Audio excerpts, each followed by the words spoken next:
Welcome to part 2. Let us continue to review the character of the beast based on chapter 13. Also in part 3, we will be presenting the character of a woman in chapter 12 and two prophets in chapter 11. May the Lord grant you peace and joy during this review time. God bless.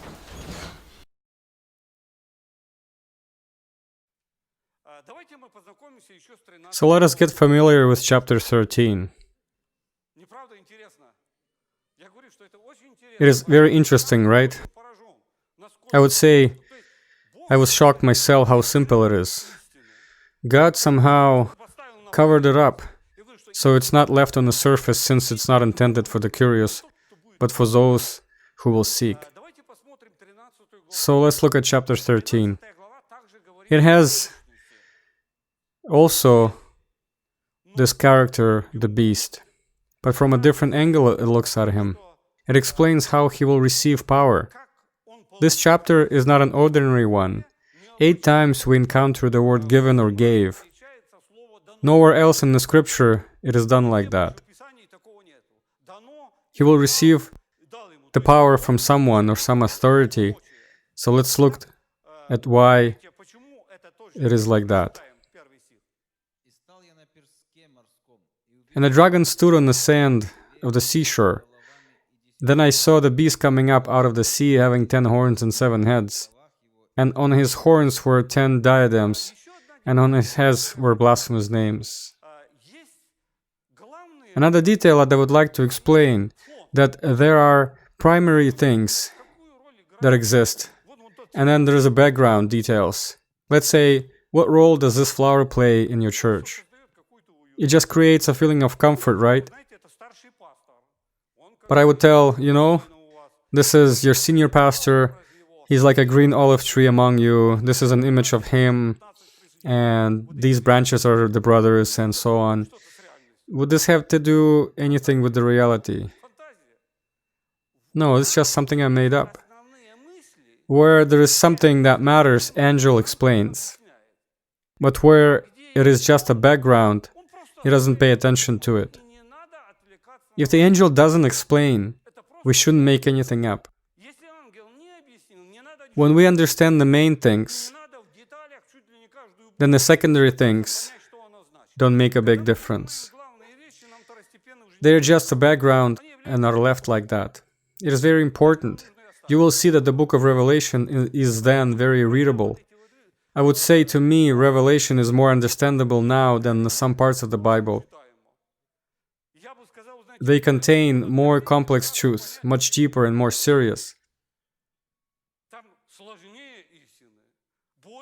The angel pretty much explained everything that we need to focus on.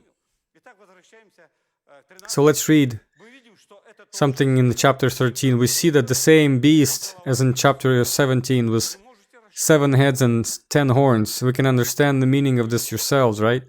He will be the 8th, and 10 horns are 10 kings that will be with him. So let's look at the word gave. It first appears in the verse 2. And the beast which I saw was like a leopard, and his feet were like those of a bear, and his mouth like the mouth of a lion. And the dragon gave him his power, his throne, and a great authority. So here you can see a comparison, but this is just a background that shows his habits. There is no need to get carried away by the details. The key part here is in this passage. And the dragon gave the beast his power and his throne and the great authority. Who is the dragon? It is Satan himself. In chapter 12, he is presented like that. The ancient serpent, dragon, it is Satan. So to whom will he give his power? To the ruler number 6, that stepped down from the ruling and then returned to the rule again. Somewhere during his reign as an 8th, Satan will give him his power, his throne, and great authority. So never before has Satan done that. Never. This is the first time in history, the only time. in essence, it will be the embodiment of Satan. So it will be the first time that the beast will receive from Satan this power to act. Next one, in verse 3, we find this word again. Let's read. I saw one of his heads as if it has been slain, and his fatal wound was healed, and the whole earth was amazed and followed after the beast. We will talk about this mortal wound later, so let's continue. The whole world was filled with wonder and worshipped the dragon because he had given authority to the beast. So who gave the authority to the beast again, shown by the text? The dragon. So, verse 5. There was given to him a mouth speaking arrogant words and blasphemies, and authority to act for 42 months was given to him. So we see that having power, he will behave very arrogantly. He will not consider anyone equal to him. He will act like a god and as a king. That's how he will behave. So, by whom was it given? By dragon. Now, the second part of this verse, it says, he gave him the authority to act for 42 months. Is it Satan now? Or given by who? No. He doesn't control time. This is not in his power. It can only be given by God. And God will allow this person to rule over the world for 42 months. It will be God's decision precisely, 42 months. When some say the beast will rule for 7 years, those people are mistaken. Nowhere in the scripture does it give 7 years for the rule of the beast or Antichrist. I say this openly. I have led over 300 seminars and no one has disputed this. The Bible does not have a single text confirming this idea. There is something in the book of Daniel in chapter 9, but that counts only towards the nation of Israel. And even then, the first 3.5 years are related to the ministry of Christ. I could bring up many historical references and show the counting from the decree to rebuild Jerusalem. There were 4 decrees. I could give the years. If anyone curious, I can give that information. And the remaining 3.5 years of the 7-year period there relates to the ministry of 2 prophets in chapter 11, and we will talk about that tomorrow. But this has absolutely nothing to do with Great Tribulation. And if you have any arguments, the brothers will show my information. You can write to me. I will be ready to discuss and conduct a dialogue. But so far, no one has able to make good arguments because this is not in the scriptures. It is just that someone created this whole idea of theology, a 7-year period of Great Tribulation that does not exist. This ruler has a certain time, and this period of time will be especially difficult. 42 months is 3.5 years, but by no means 7 years. So God allows the power received from Satan to be realized in this world. God will allow, and it will happen in the last 42 months before coming of Christ. Let's read further verse 7. This word we see twice more. It was also given to him to make war with the saints and to overcome them. And authority over every tribe and people and tongue and nation was given to him. So the first part was given power to wage war against God's holy people, the saints, and to overcome them. Is this by who? By dragon? No. I think by God, because God allows them to be conquered. So the question arises, if the church is no longer on earth during this hard time, where did these people come from? These holy ones. It is at this time, during His rule, that God allows for them to be defeated. We will touch on this information in more detail tomorrow in the 20th chapter, when we'll be discussing in the chapter 12 the pre-tribulation rapture and post-tribulation rapture. So who gave? God gave. He allowed him to behave in such a way that even the holy people won't be able to counter him. In chapter 6, the fifth seal was opened, and these saints cried out to God, who remember what they cried. How soon will you avenge our souls? And they were told. What was the answer? Wait until the rest that are killed. This conflicts greatly with the theology that we hear today, which says that God will give great victory. But here God allows the death of the saints until the number of the fellow saints that will be killed will be completing that number. Only after that He will avenge. Now the second part, and it was given the authority over every tribe, people, language, and nation. By whom? Here I think it's 50-50, so God allowed, but the Satan gave him. Because, for the most part, the control of the world is under Satan's hand. Remember when he was tempting Christ, he said that the kingdoms of the world belong to him, and that he will give it to Christ if he would have bowed down to him. So the Satan gives it, but God allows. But the rest applies to the other character. And these two beasts act in a pair. There will be two beasts, meaning two people. One will be a politician. Perhaps his so-called spirituality will consist only of going to the temple several times during the holidays to light up a candle. That's all his spirituality. But the second one will be a religious leader. We will see him in verse 11, and they act as a team. They act together. It is interesting that this form appeared in the modern Russian leadership, a team. It is interesting, right? And we find in this book of Revelation that it touches on politics, but we need not to follow the politics. We cannot afford to be drawn into politics. We have no right to allow this as Christians, because we are out of politics. But we should certainly carefully compare the politics and what events recorded in the book of Revelation. So we see in verse 11 of the chapter 13, there is also a man, but look at his appearance. Let's read. Then I saw another beast coming up out of the earth, and he had two horns like a lamb, and he spoke as a dragon. So what does this image tell us about the beast? The second beast, that is, according to the text. He's a man of God, right? He has horns like a lamb.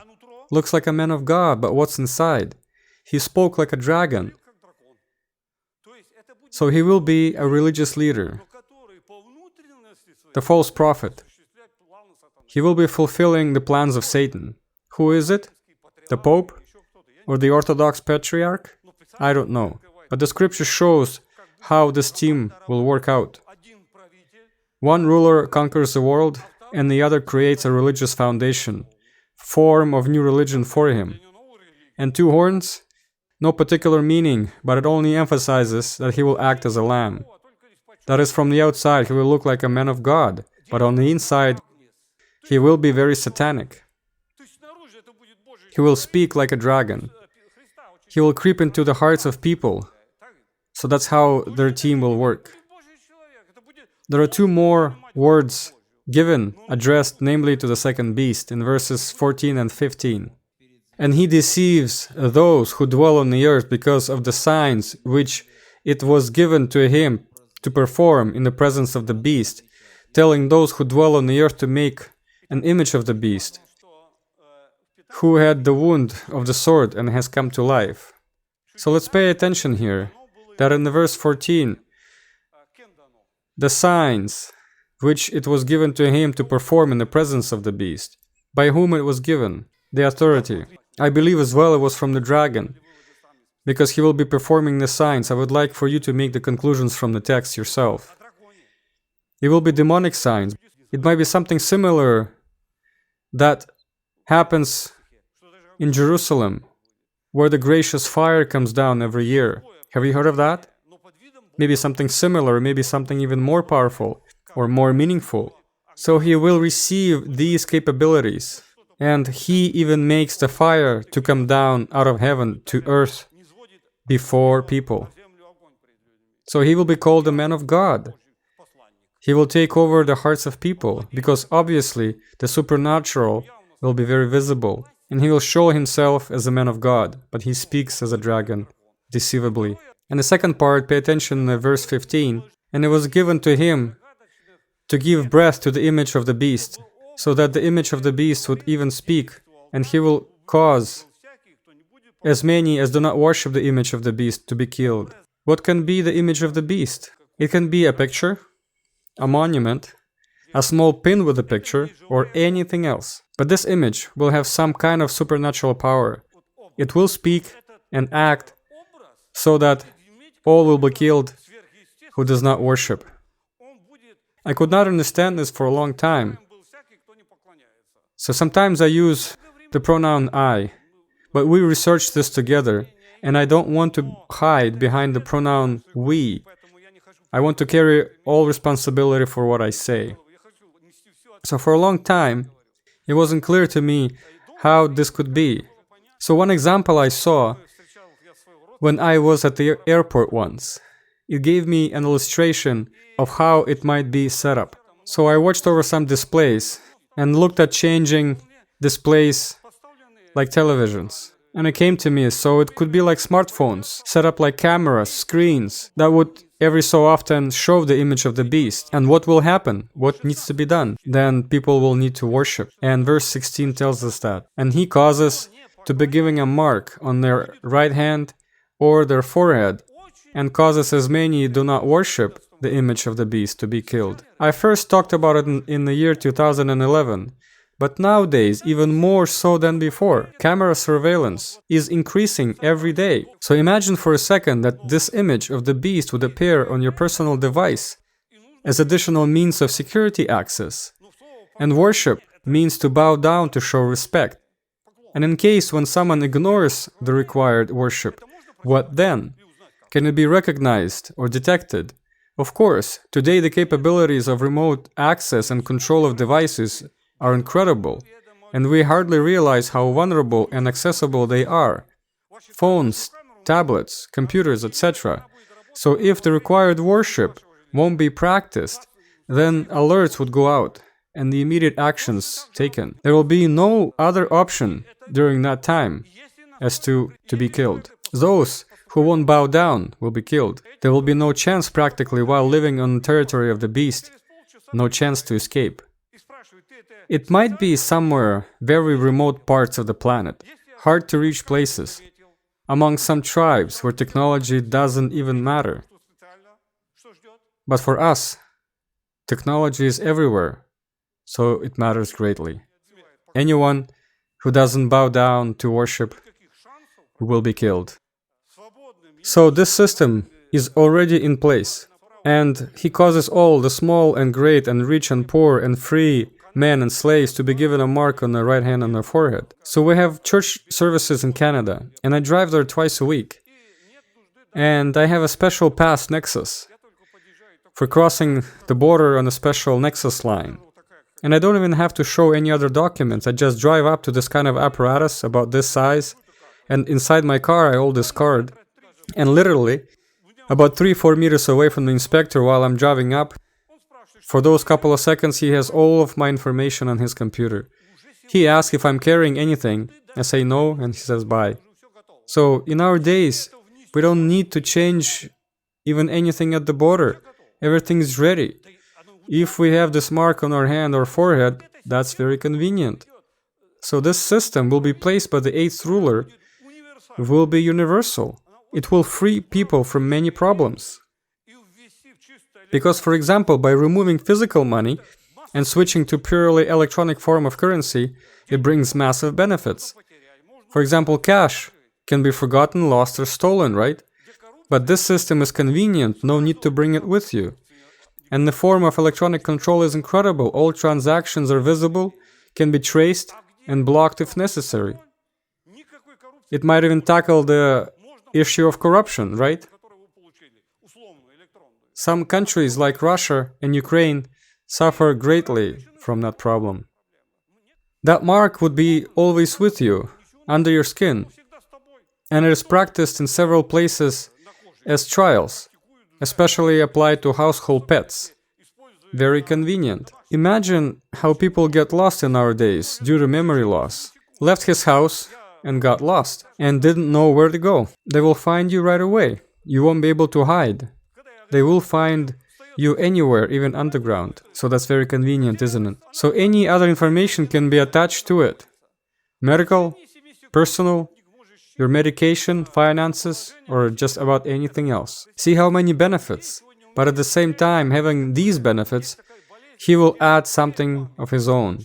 He will enforce worshipping. He will deceive people with these obvious advantages. And then he will begin to act.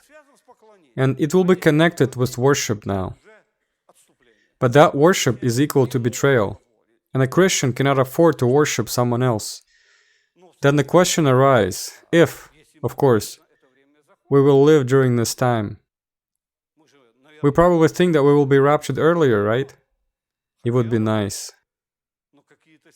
Some saints will be here during his reign, and we will talk about it tomorrow, whether the church will go through it or not. If this happens, then what should we do? What should we consider? What should we think about? Someone told me once, oh, it is not important to know all this from Revelation. It's very complicated, hard to read. It has some unknown images. He said it's only important to be ready. But I told him, but to be ready, does this not include knowing? Being ready means knowing as well. Remember when Christ said to Israel, because you didn't know the time of your visitation. But they should have read the situation. We need to have the knowledge about it in order to be prepared. See how these two will work together. The beast comes to power, and with him the second one, and both of them, one as a religious leader and the other as a ruler, will work together as one team in this country in the north. Can we say we live in this time? Now, this is for us to observe. Because what is happening in the Russian leadership is very similar to what is said in the book of Revelation. But is it so? I will not say 100%. We need to recognize the signs. And these signs are revealed in the scriptures, so that we are not mistaken when these events begin to occur. So let's talk about the mortal wound, because we will need to pay attention to this particular important sign. So in chapter 13, in verse 3, I saw one of his heads, as if it had been slain, and his fatal wound was healed, and the whole earth was amazed and followed after the beast. You should remember that one of his 7 heads is the beast himself. He is the 6th who will be the 8th. This is the beast himself, and let's read verse 12. He exercises all the authority of the first beast, and his presence, and he makes the earth and those who dwell on it to worship the first beast whose fatal wound was healed. So verse 3 says the mortal wound was healed. And here in the verse 12 again it speaks of the beast, the ruler. This is emphasized here that it talks about him. And the mortal wound was healed. And then verse 14 again. And he deceives those who dwell on earth because of the signs which was given to him to perform in the presence of the beast, telling those who dwell on earth to make the image to the beast who had the wound of the sword and has come to life. So note that the mortal wound is from the sword. This is not a poisoning, right? Or something like that. What else can it be? He'll be shot or maybe blown up? Probably not really. Probably assassination. He will receive this mortal wound that will not give him any chance of survival.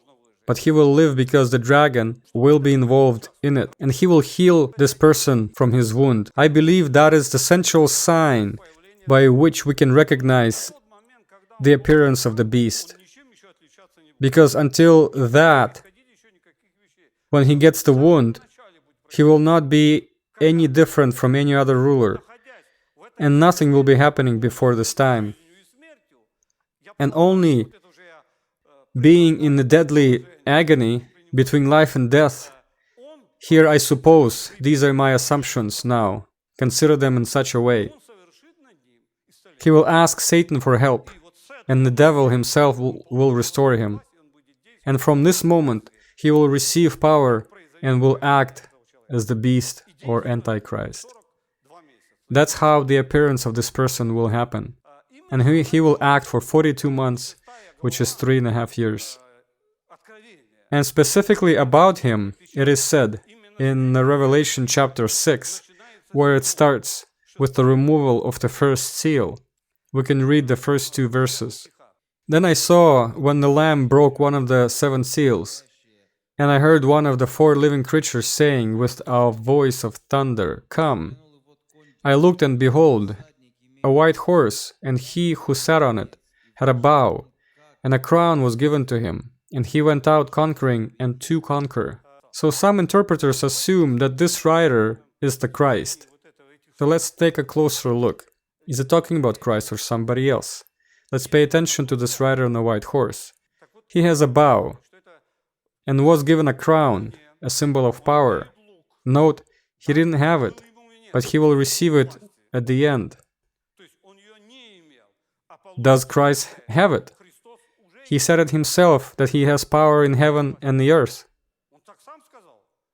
And he has keys of the hell and death. Christ already has it. So next, this rider went out conquering. He isn't a conqueror yet, but he went out like a conqueror. So remember what we read about him. He will behave with pride and blasphemy.